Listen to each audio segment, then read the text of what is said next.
trying to look at this presidential address, how do you marry it with the concept of renewed hope for Nigeria?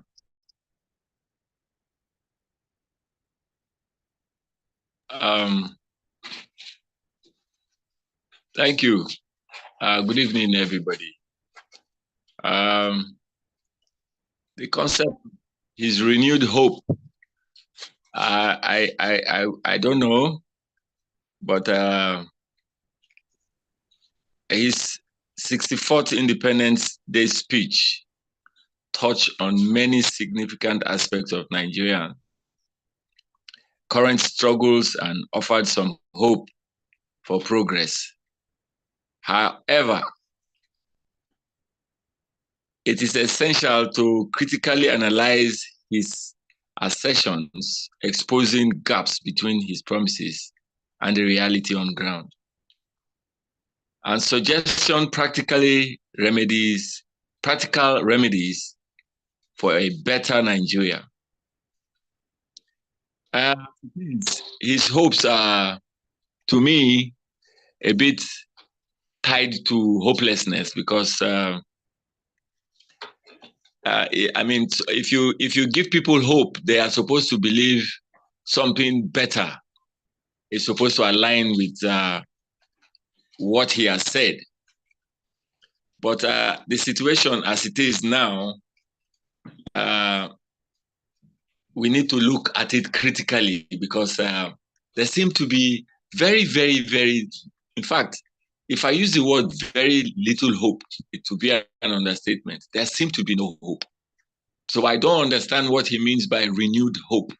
Maybe from the hopelessness we are going to be renewed in a way of getting hope from him or from his administration, maybe.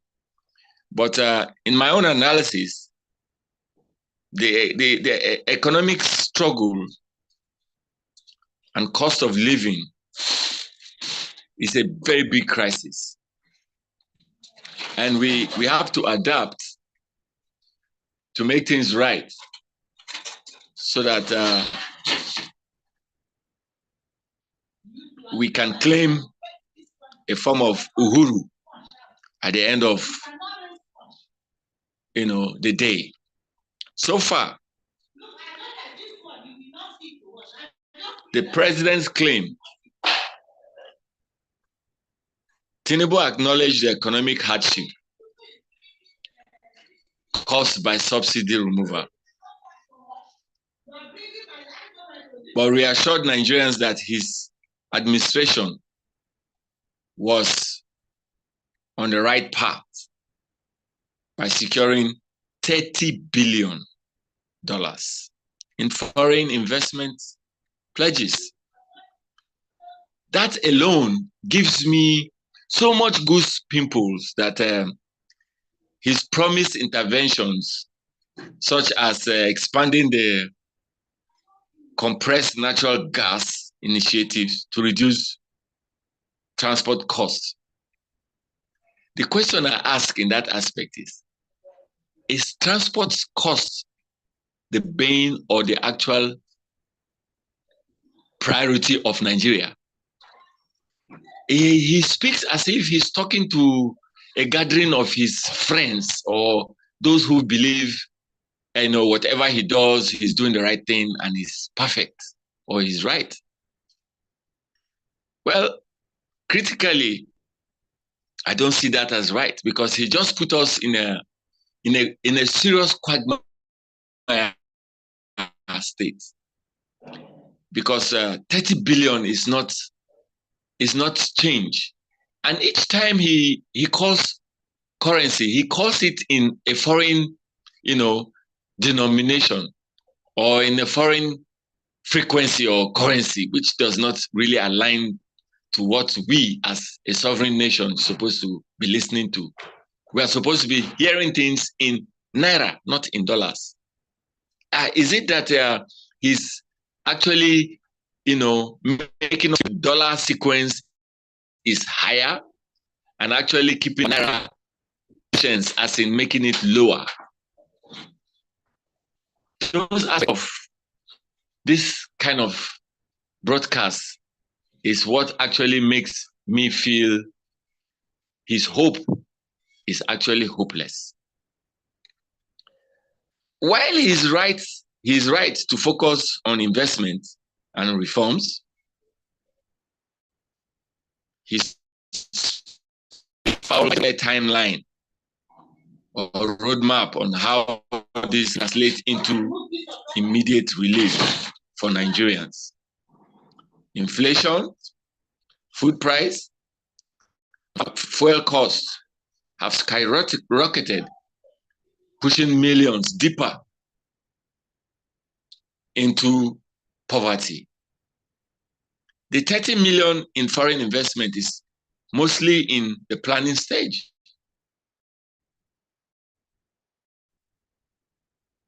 But in the Naira, if you figure out $30 million, billion dollars, I mean to say, into Naira, for crying out loud, if you know the figure in Naira, you will think we have so much money. Meanwhile, the money we have is worthless.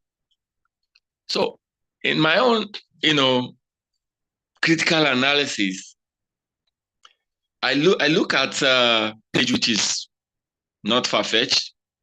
It remains uncertain when or if these funds will tangibly affect the economy.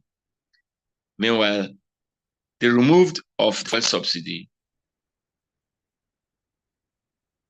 while necessary to curb the removal of fuel subsidy, will not stop government waste. They are actually wasting money within themselves, within the administration, and it's not doing anything about it. If I want to criticize him, administration, failure to implement timely social safety net subsidies for essential goods, especially food, fuel, electricity.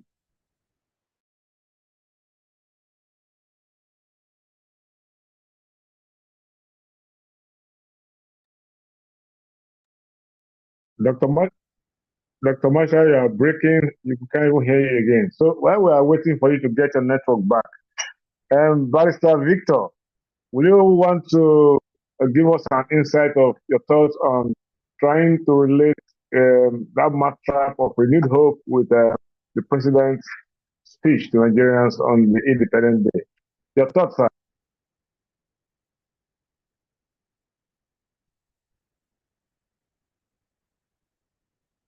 Barrister Victor, are you there?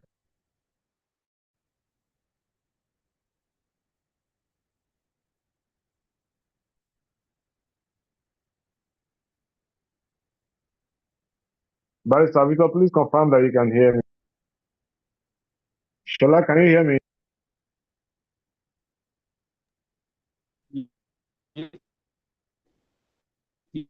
Yes, I can hear you, sir. Loud. Can anybody hear me?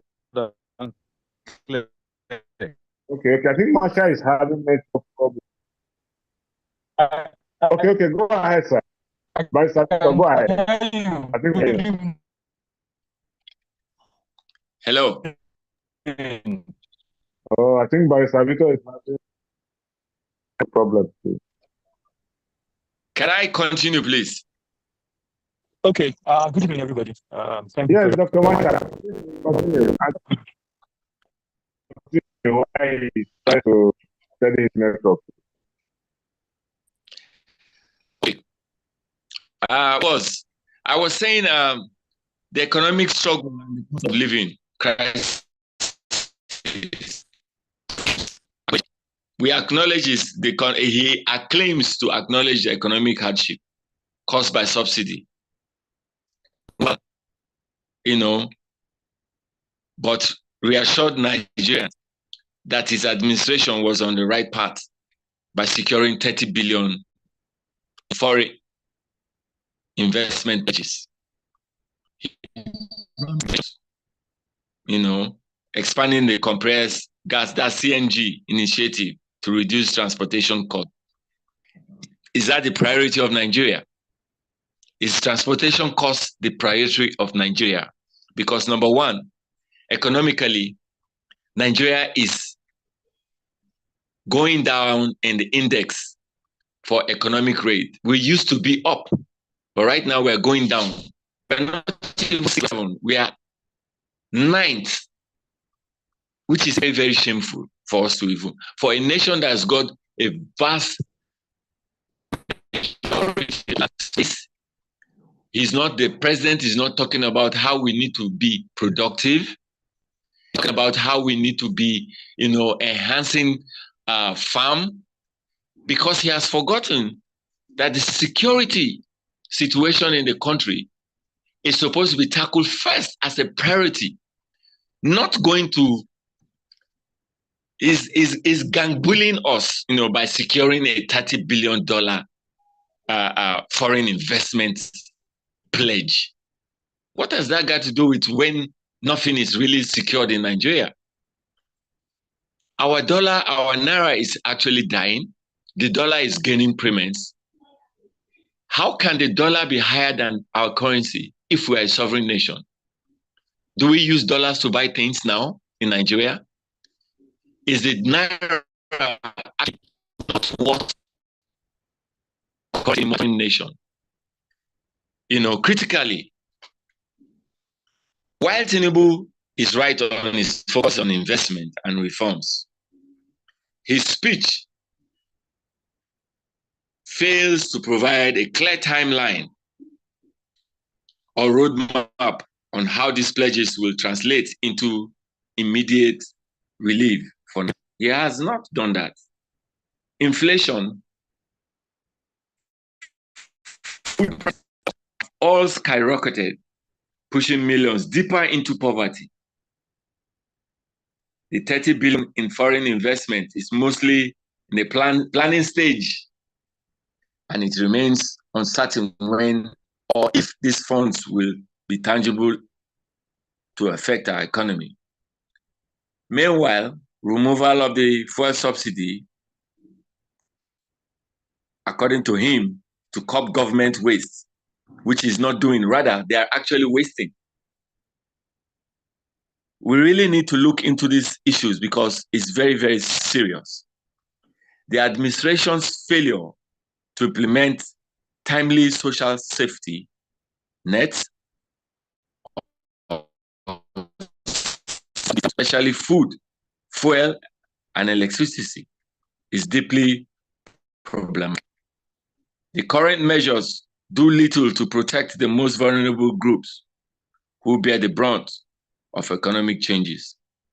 Promises of investment alone insufficient when basic commodities are beyond the reach of the most common people of this nation. I'd like to have a remedy, if you don't mind, to this, because it's not easy as a nation.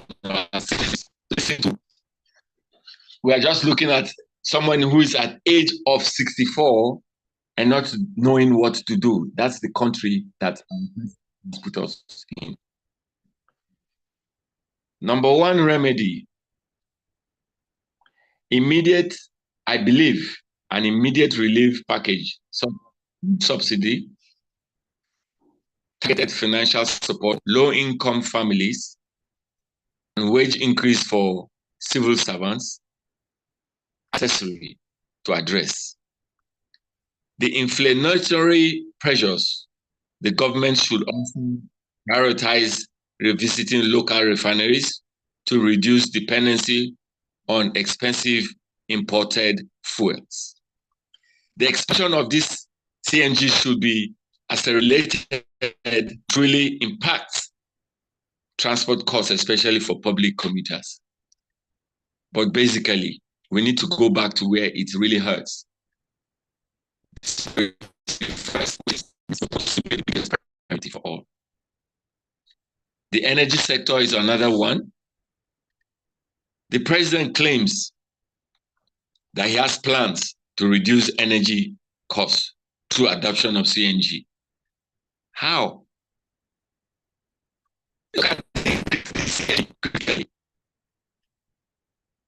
it could only offer a long-term solution. The process of translating this energy source is slow in the interim.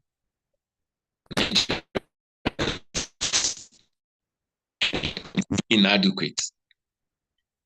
With a broken power grid and rising fuel costs, the cost of diesel,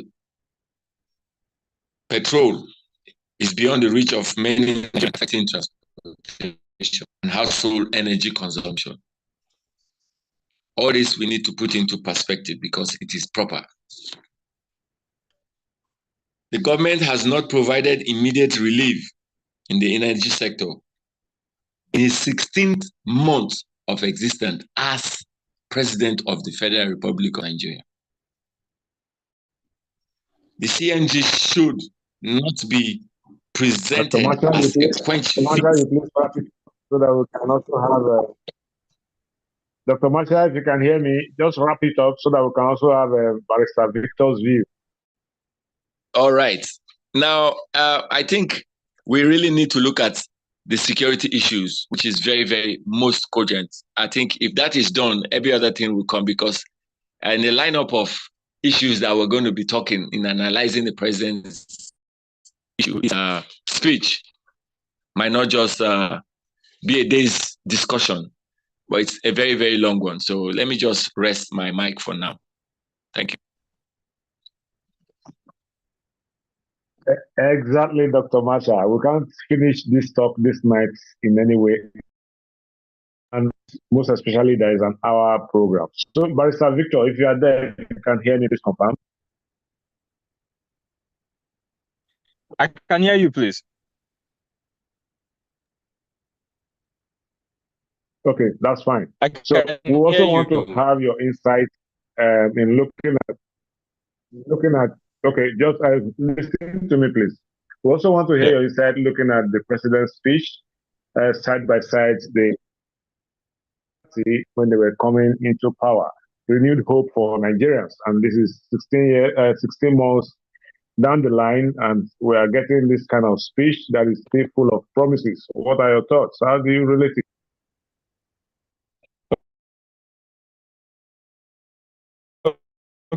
Okay, thank you. Thank you very much for having me. Please, at any point in time where you can't hear me, I can repeat what I've said when the network was bad.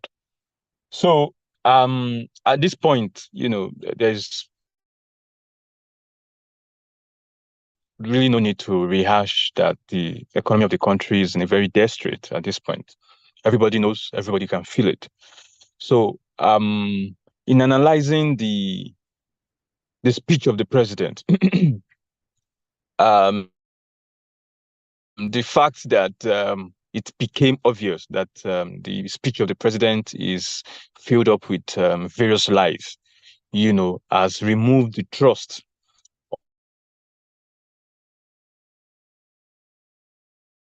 or the basic importance we can pick from the speech of the president is that the country is not moving forward as much as we hope or wish. In order not to, go about, how just delve right in.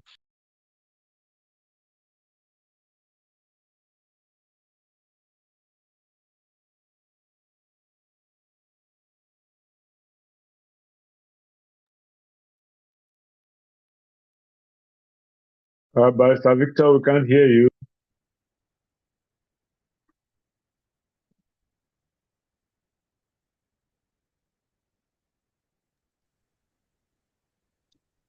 Hello? Yeah, okay, go ahead. We can hear you. We can't hear you before now.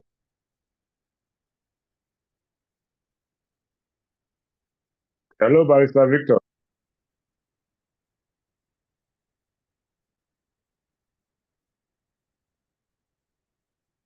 I think he's out. He's out.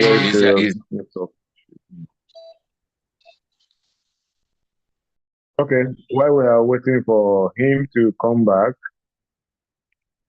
Dr. Masha, I'm sure we'll just continue this conversation until Barrister Victor can meet us somewhere. So, still looking at the president's speech. Now, there were 13 major points that were highlighted. The only one of the speech that I think is already in place now is that of the student loan. What's the student loan? What is your assessment of it since its establishment? Well, the Dr. student Masha, loan. Yes, I can hear you. The student loan, to me, is not something worth to really clap our hands about, because to me it. Can you hear me now? All right, Mr. Victor is. Okay, continue, Barrister. Yes, we can hear you now. Dr. Masha, please just hold on. Let Barrister give us his Okay. thoughts. Continue, Thank Barrister. you. We So, can hear you.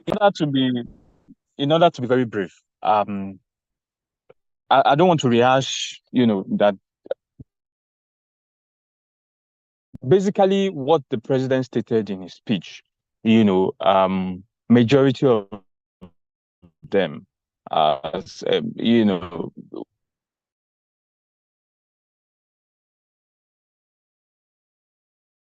the people who do not trust of what he stated in his speech, the statistics. So that is to tell us that he was trying to let us know that we're experiencing. The country is not experiencing that progress, because the speech, basically, there's no faith in the speech. Yeah. Not to think about the dire strait of the country, I'll basically like to delve into possible solutions.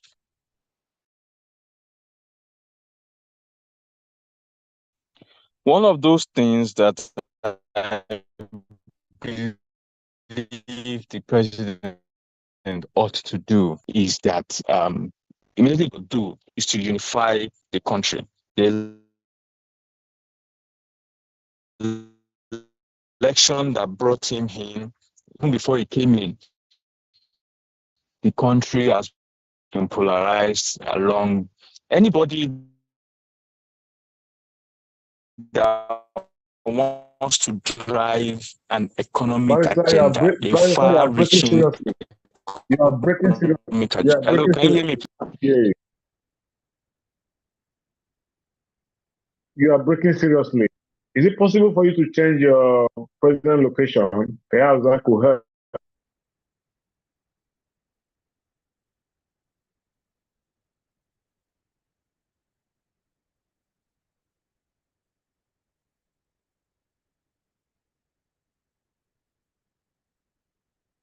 I think he's totally out.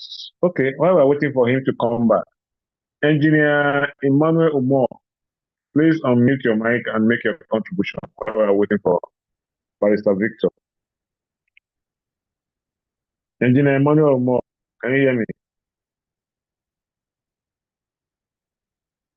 Yes, sir. I can hear you. Can you hear me too? Yes, we can hear you. I'm waiting for Barrister Victor. All right, sir. Okay, Go just ahead, make very a contribution. quickly. For Barrister Victor. Okay. I want to speak to maybe one or two things. First is about the is it better the foreign direct now, please? The foreign direct. Is it better now? Okay. Sir Bonifo, I think the barrister is trying to come back. Okay. So, sorry, it seems the network has been terrible. But basically, like I was saying earlier on, can you hear me? Okay, yes, Barrister, we can hear you now. Please go ahead. Okay. Please just hold on. You. Barrister concludes. Barrister.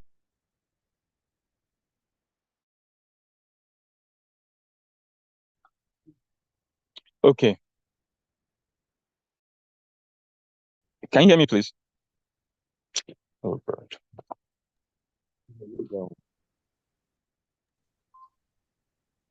Barrister, So, like I go was ahead. saying, Barrister, go okay, ahead.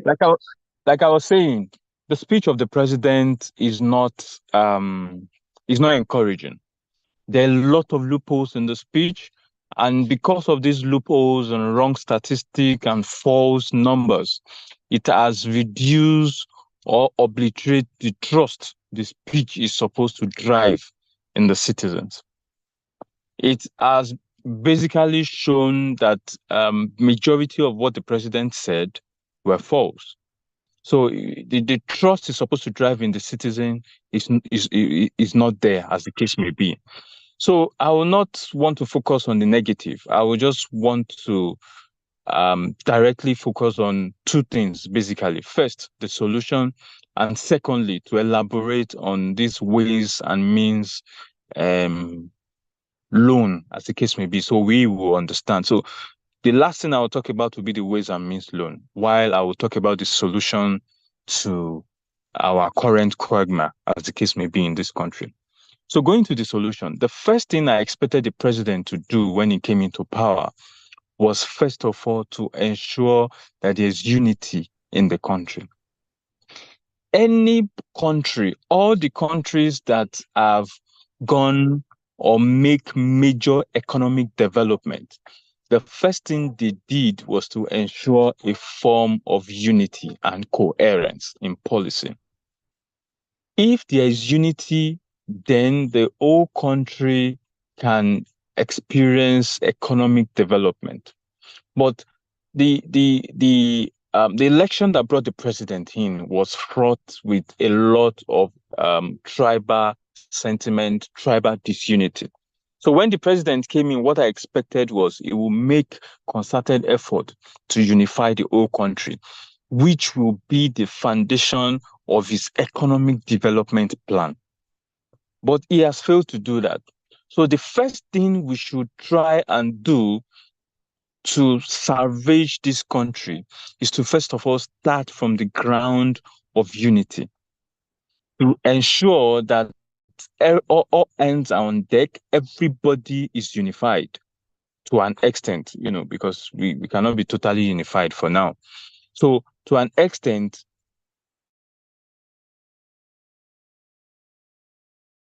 the first thing we should do is to ensure is considerable amount of unity. Then the next thing is the next thing is policy coherence. When you look at this government, you realize that there is little or no coherence in terms of policy. A parastatal will hold a particular policy that will be different totally to the policy that another parastatal is driving. So the next thing we ought to focus on is policy coherence. And I'll give you an example. When this government came into power, the CBN made it extremely clear that one of those things that it wants to focus on is to drive down the inflation in this country. And it made it clear that it is top priority. So between when the government came in till about 3 months or 2 months ago, the CBN has started making little progress, very little progress, to at least stabilize inflation in this country. All of a sudden, what we realized was that the petrol increase started all over again.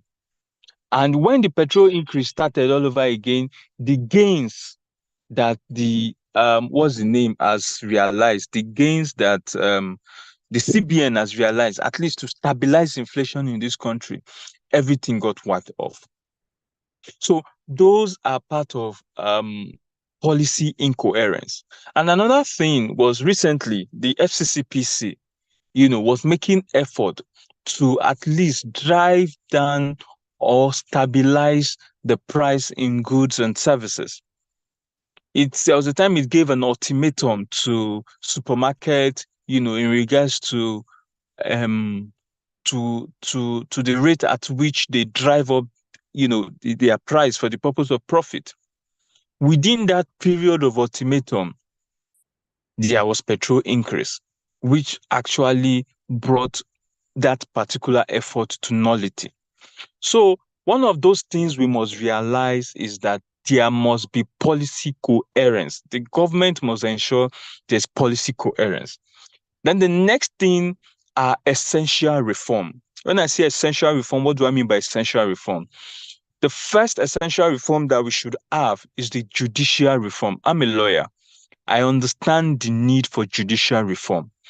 This reform, why do I mention that one of the first reform that we should have is judicial reform? The reason is because judicial reform has a link to economic development. Research all over the world has situated judicial reform to economic development. Now, recently you see the president going from one country to the other, practically begging for investors to come into Nigeria. If we have a solid judicial reform in this country, there will be no need to beg for investors to come. One of the problems that international investors see that dissuade them from coming to invest in this country is our judiciary. They believe that the cases take too long to be decided. They believe that there is corruption in the judiciary. They believe that there is administrative issues in the judiciary. They believe that even the citizen has little or no trust in the judiciary. So when these investors, both local and foreign investors, when they want to invest, they are dissuaded because of these problems in the judiciary. So much more that some of these investors that, has braced this difficulty and invested, instead of having their cases settled, any issues that come settled within Nigerian judiciary, they rather prefer to go to London, to go to New York arbitration centers, to go to South African arbitration centers. Even some prefer Kenya arbitration centers instead of our Nigerian judiciary. So what am I saying? What I'm saying is, if the government truly believe, or if the government is sincere that all the noise it has been making about driving or improving the economic fortune of this country, one of those things it ought to do very quickly is drive judicial reform as soon as possible. Because once there's judicial reform in this country, true judicial reform in this country, investors will be beating themselves to come to this country. Investors will be rushing to come to this country because there is so many research in law and economic development has shown that a solid and reformed judiciary is a way of ensuring that investors come into the country. So if we're able to ensure that our judiciary is reformed, the process of appointment of judges is effectively streamlined, the corruption in the judiciary is stemmed and put at bay. All these things will encourage investors, both local and foreign investors, to come into this country. The next thing that a true government who will put his mouth is who will put his how do they say it? Who will put action to what it's saying? The next thing it ought to do is to ensure a lean and frugal government. I am telling you, we have more than 1,000 MDAs in this country at the federal level. More than 1,000 MDAs. That means we have more than 1,000 agencies and parastatals. These are not ministries. Agencies alone, we have more than 1,000 of them, about 1,005 to be precise, in this country. That is too much. That leads to duplicity of function. That leads to a lot of these parastatals not even functioning effectively. When you have about 1,500 agencies, how do you monitor them? How do you ensure efficiency? How do you ensure that they are running at optimum? So we must ensure, this government must ensure a lean government. It must reduce the way and the rate at which it spends its resources. One of those things, if this government was to be serious, one of those things it should ensure and advocate for is a parliamentary system of government. Because a parliamentary system of government drives a lean economy. In a parliamentary system of government, there will be no bicameral legislature. In a parliamentary system of government, the executive and the legislature are infused into each other, which one way or the other reduce the excesses of servicing both the executive and the legislature. So, in order not to waste too much time, the government must ensure a lean system of government. All these excesses we have does not show that this government is ready to walk its talk. It does not show that this government is ready to walk its talk. I will give you an example. If this government were to be a true and serious government, its effort on CNG, charity ought to begin at home. You are there shouting, advocating CNG. If you truly believe in this CNG, you convert all public or government vehicles into CNG. That in itself will encourage the citizen to go into the use of CNG en masse and put the trust and ensure that the citizen trusts the process and the safety of the CNG to begin with. But this is not the case. The government is saying one thing and doing the other. Another thing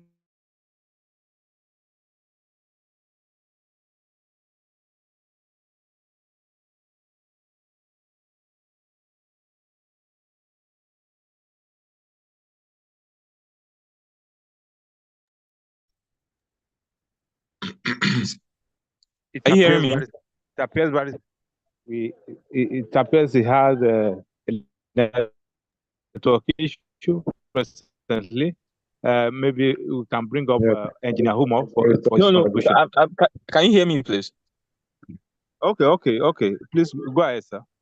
Okay. So one of those things this government must be careful about is imbibing liberal economic policy. If we remember, when this government came into power, its effort was to imbibe liberal economic policy and, in its language, ensure the free flow of market forces, which is wrong. It is very wrong because all the countries that have moved from third world to first world, all of them do not start by imbibing hook, line, and sinker liberal economic policies. When Adam Smith advocated for free forces of free market forces, it does not envisage that these free market forces, there will not be a hand that will be controlling these free market forces. When we look at books like Isabella Weber's book on how China escaped shock therapy, you realize that the way China started, China did not allow or did not use liberal economic policy. As a matter of fact, when China wanted to start, World Bank believed that the reform China was advocating is a terrible reform because China was not adopting shock therapy, because China was not adopting the normal Chicago policy, liberal policy that we are used to. So the government must be careful, very, very careful in adopting all these free market forces. It doesn't work anywhere. For instance, I will give you an example. The United States of America, that is the bastion of the acclaimed free market. Look at what it's doing to China recently.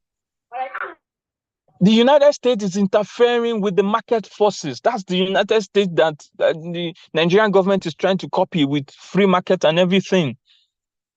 The United States, because it wants to protect its own market, has placed a ban on import of electric vehicles from China. If the United States was to be following its own liberal economic policy, it will not do that. This same liberal economic policy that we are hell-bent on following. That means the United States is tampering with the free force of free market. And we are saying the government does not want to be involved with the market forces. No. It's a dangerous economic policy. It's a booby-trapped economic policy. The state ought to be involved in certain important aspects.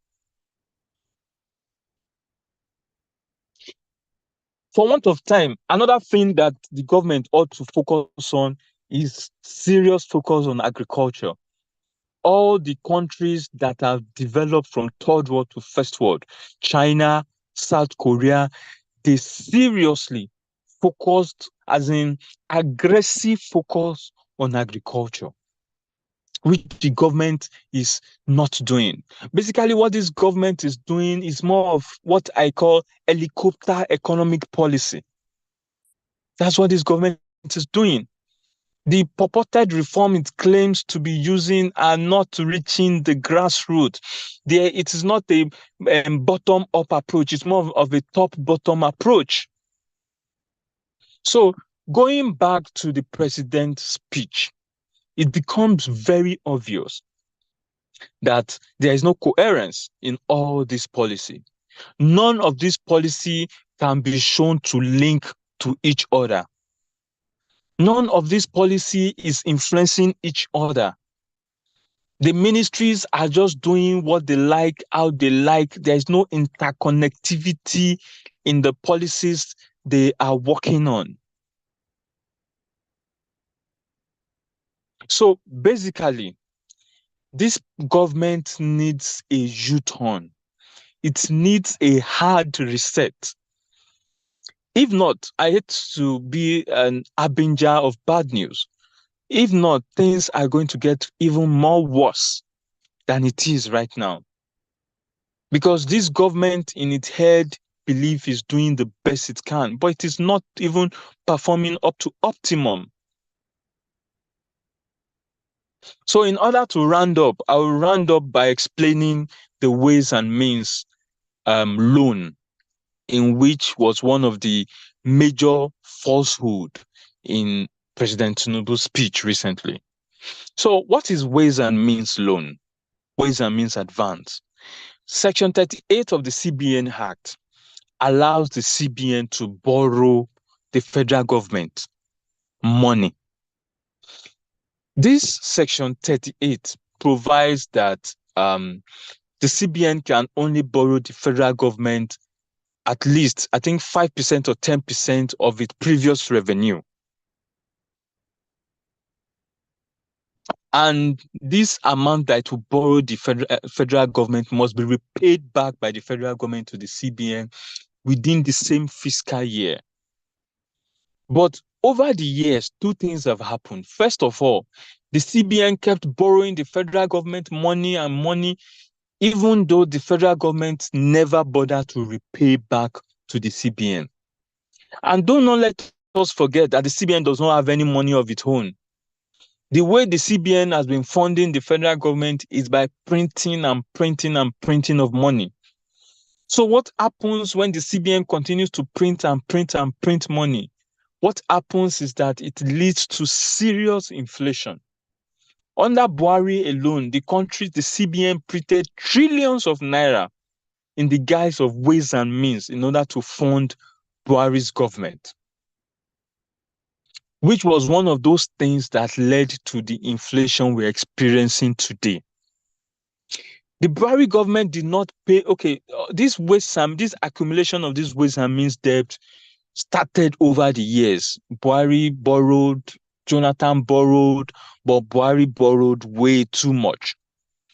Between when President Tinubu came into power and December last year, it borrowed 7 trillion naira. So all this money as at December last year was around 29 point something trillion. That's almost 30 trillion naira. So the federal government could not pay back this money to the CBN, which it ought to do. Then it decided to securitize it. What does securitization mean? Securitization means it converted it to bond. And this bond, by securitizing it, instead of it being a money that the federal government owes the CBN, the securitization now made it a money that Nigeria owes the CBN. So that means as at December last year, the federal government was owing the CBN about almost 30 trillion naira.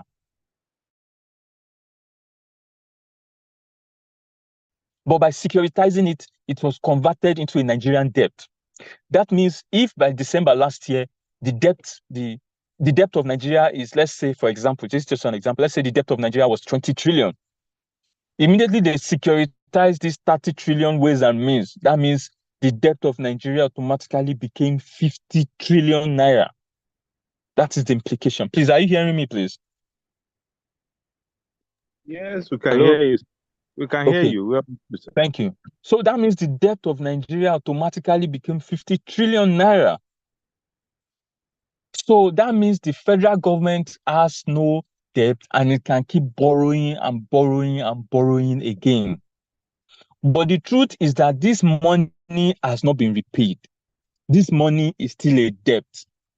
The only difference that the securitization has done is that it just transferred the debt from the neck of the federal government to the neck of Nigeria. Don't let us forget that there is difference between federal government of Nigeria and the Federal Republic of Nigeria. There's a difference. So the debt the federal government is owing is not a public debt, it's a debt on the federal government. The debt of Nigeria is a public debt. So now that they've securitized it, that means the debt is now on the neck of Nigeria. That means tomorrow, this is just an example. That means just for example, for an instance, tomorrow, in order to pay off this debt, the federal government can wake up tomorrow and say that it will deduct 2020 naira from everybody's account. This is just an example. But if it was a federal government debt, the federal government cannot do that. But now that is a public debt, it is a burden on Nigeria as a country to pay that debt back to the CBN. That is serious. We, Barrister, we really appreciate your presence. In fact, your analysis of these issues.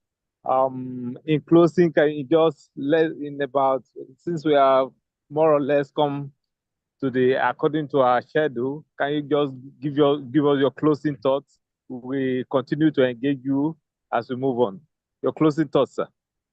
Thank you. So my closing thought is that when bad men plan, good men must not fail to plan. When bad men plan, good men must also plan. The problem, like bad men will always plan. The problem is that sometimes good men do not plan. The solution lies in concerted effort of good people to sit down, come together, plan, continue to engage the government, continue to hold the government accountable. That is the solution we have at this moment. To continue to hold the government accountable, to continue to engage the government. And importantly, to continue to enlighten ourselves also. Thank you. Indeed, we must. Thank you very much, please. Thank you very much, Barrister. We appreciate your presence in this meeting, and indeed, our second guest speaker in person of Dr. Marshall, and everyone in this meeting. We really appreciate your time and your contributions. And like it has been said, we have to continue to engage the government, hold them accountable, and of course, the government must continue to meet and of course strategize the way forward for the country. Once again, we thank you, and of course, we will continue to engage you as we move on. Discussion never ends, as I often say. Discussion continues. Good night, everyone. Thank you, sirs.